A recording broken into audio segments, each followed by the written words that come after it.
ગુજરાતમાં વિધાનસભા ચૂંટણીઓ તો 2027માં થવાની છે અને તેના આડે હજુ ઘણો સમય છે, પરંતુ ચૂંટણીનો માહોલ ધીરે ધીરે ગુજરાતની અંદર તૈયાર તો થઈ રહ્યો છે, કેમ કે ભારતીય જનતા પાર્ટી હોય, કોંગ્રેસ હોય કે આમ આદમી પાર્ટી હોય, વિધાનસભા ચૂંટણીઓ પર આ ત્રણેય પક્ષની નજર છે અને આ વિધાનસભા ચૂંટણીઓની અંદર કેવી રીતે સારું પ્રદર્શન કરવું છે અને વધુમાં વધુ બેઠકો જીતવી એ આ ત્રણેય પાર્ટીનું લક્ષ્ય છે। ત્યારે કોંગ્રેસે પણ હવે તૈયારીઓનો શંખનાદ ફૂંકી દીધો છે।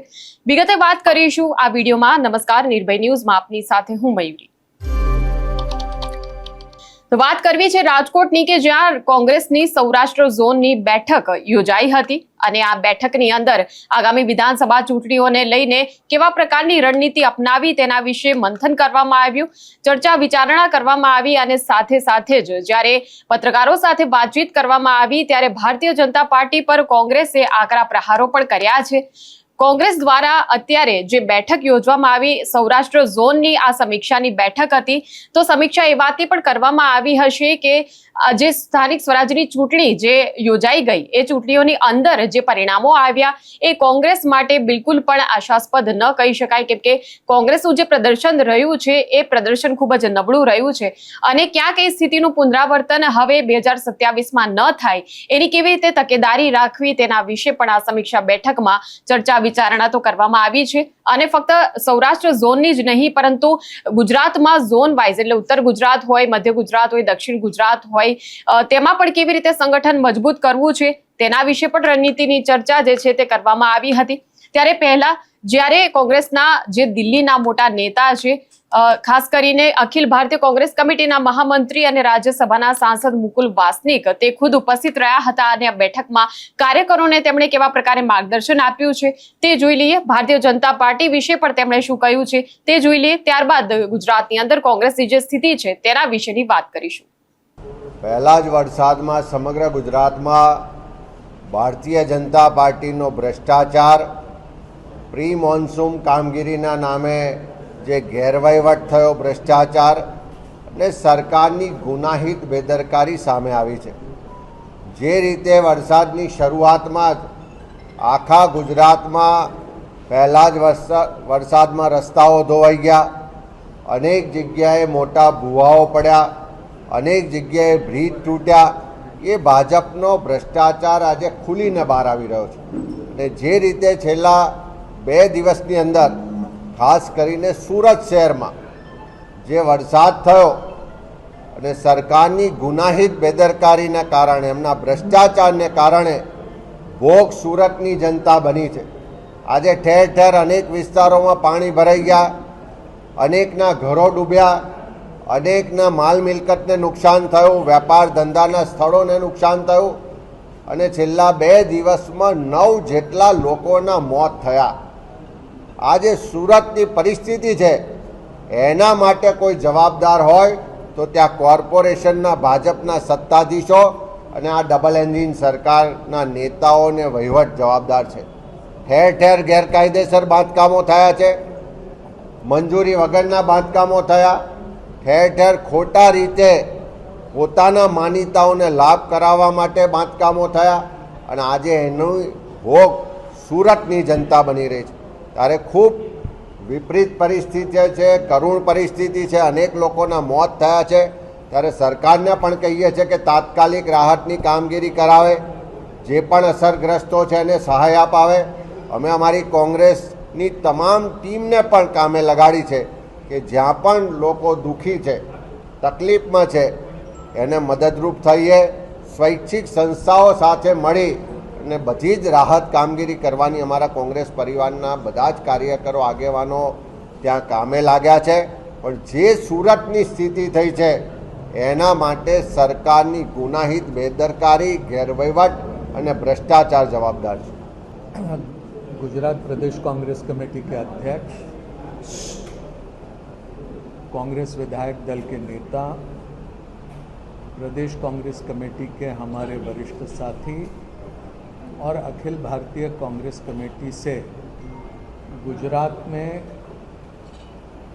जिन्हें प्रभारी बनाया गया वो तमाम सचिवों के साथ पिछले दिनों में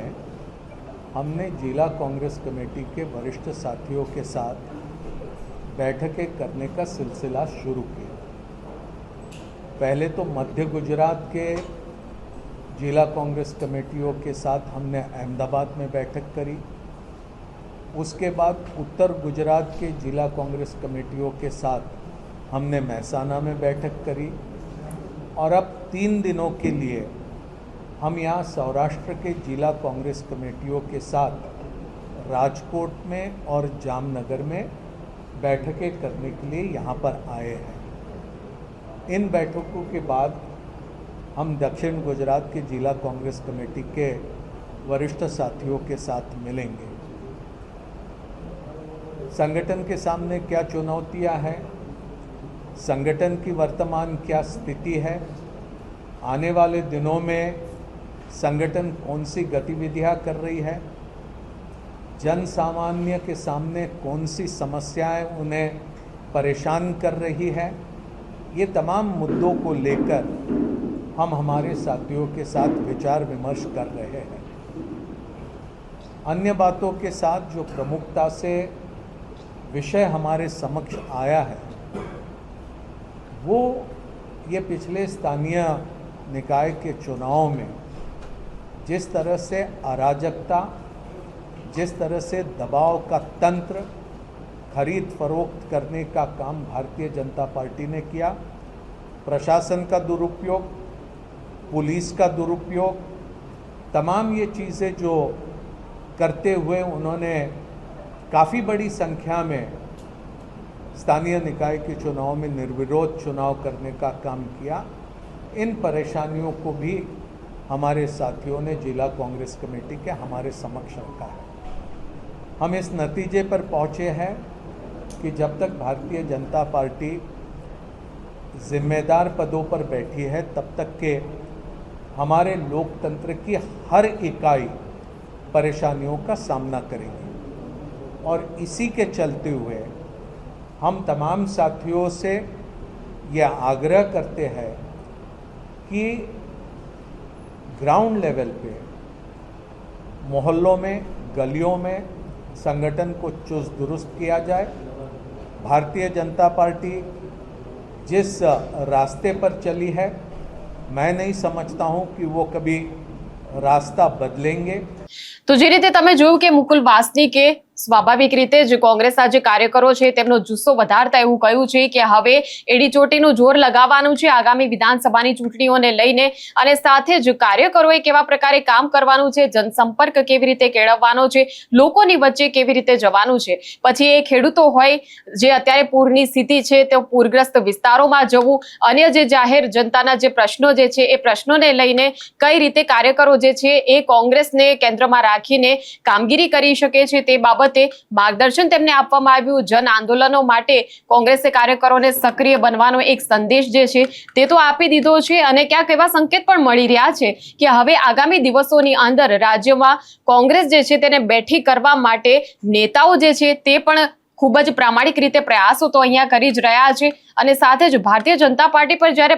પ્રહારો કરવામાં આવ્યા છે ત્યારે એવું કહેવામાં આવ્યું છે કે સ્થાનિક સ્વરાજની ચૂંટણીમાં જે રીતે ભારતીય જનતા પાર્ટીનું વલણ રહ્યું છે ક્યાંક વિધાનસભામાં ફરીવાર એ જ પ્રકારની સ્થિતિ ભાજપ સર્જી શકે છે, તો એની સામે લડત કેવી રીતે આપશે કોંગ્રેસ, એની સામે કેવી રીતે સજ્જ રહીને કાર્યકરો જે છે તે લડાઈ લડી શકે, આ બધી જ બાબતોની ચર્ચા કરવામાં આવી છે। પરંતુ ક્યાંક હવે ગુજરાતની અંદર જે કોંગ્રેસની સ્થિતિ છે ચૂંટણી વખતે શા માટે આ પ્રકારના પરિણામો આવે છે તેના માટે કોંગ્રેસની અંદર જે પ્રકારે નેતાઓની વચ્ચેનો વિખવાદ છે તેને પણ ધ્યાનમાં લેવું જરૂરી છે। અત્યારે મુકુલ વાસનિકે કાર્યકરોને જે સંબોધીને તેમને સંદેશ આપ્યો છે ખૂબ સારી બાબત છે, પરંતુ તેમ છતાં હજુ એ જ મુદ્દો કે લગ્નના ઘોડા અને રેસના ઘોડા, અને એ બાબતે જ્યાં સુધી ગુજરાત કોંગ્રેસની અંદર પ્રદેશના સ્તરે કોઈ નક્કર કાર્યવાહી ન થાય ત્યાં સુધી ચૂંટણીઓની અંદર કોંગ્રેસનું પ્રદર્શન જે છે એ નબળું જ રહેવાનું છે, તે વાતમાં કોઈ બેમત નથી। તો બસ હવે આશા એ જ રાખવાની છે કે જે પ્રકારે અત્યારે ગુજરાત કોંગ્રેસ જે છે એ સજ્જ થઈ છે અને ગુજરાતમાં અત્યારે હાલ રાજકારણમાં પણ એક મજબૂત વિપક્ષની ખૂબ જ મોટી જરૂરિયાત છે। મજબૂત વિપક્ષ હોવાની ફરજ કોંગ્રેસ કેટલું નિભાવી શકે છે તે આગામી સમયમાં આપણે સૌને જાણ થઈ જશે। આ મુદ્દે તમારું શું કહેવું છે? ચૂંટણીઓને લઈને કોંગ્રેસે જે પ્રકારે સજ્જતા બતાવી છે, તમારા શું વિચારો છે? કમેન્ટ સેક્શનમાં અમને જણાવશો. આ પ્રકારના વિડીયો માટે આપ જોતા રહો નિર્ભય ન્યૂઝ. અમારી ચેનલને લાઇક, શેર અને સબસ્ક્રાઇબ કરવાનું ભૂલશો નહીં. નમસ્કાર.